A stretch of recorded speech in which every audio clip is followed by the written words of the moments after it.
Hai. Assalamualaikum dan salam sejahtera. Berjumpa lagi bersama saya Alfa Hafiz Amin di sini. Okey, guys. Hari ini saya nak update satu tentang berkenaan dengan insurans generally. Semoga rakan-rakan lebih faham lagi ya. Okey, untuk insurans generally yang kita fahami bermula 1 hari bulan Julai nanti, generally sudah tidak cover lagi untuk insurans e-hailing.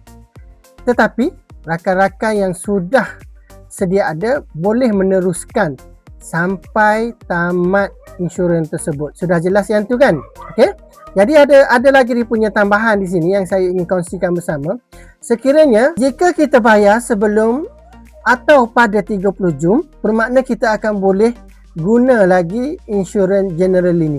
Jadi rakan-rakan semua ada lagi masa 3 hari yang mana insurans generally kita boleh renew seawal 60 hari.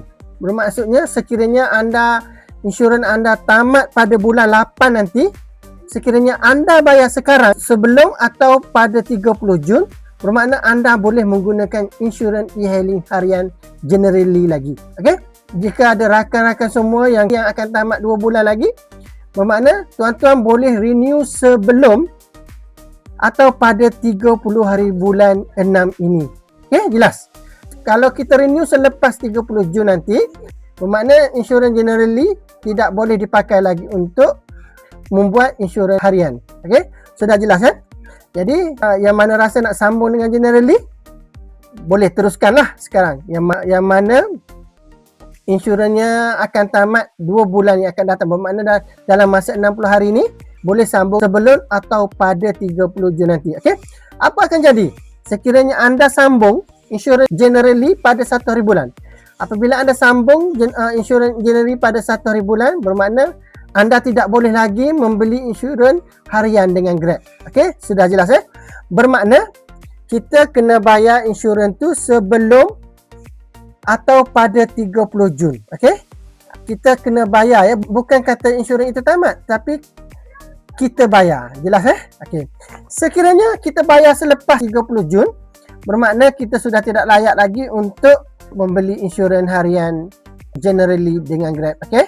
Saya harap dengan perkongsian ini rakan-rakan boleh membuat keputusan yang tepat untuk insurans e-hailing anda. Okey. Dan sekiranya anda membuat pembaharuan selepas 30 Jun, anda hendaklah membeli insurans jenama lain. Seperti yang kita tahu, antara jenama insurans harian yang murah sekarang untuk pilihan kita adalah Etiqa dan juga CHOP. Ya, selain daripada itu, ada juga pilihan lain macam dengan Zurich dengan Allianz RM7.5.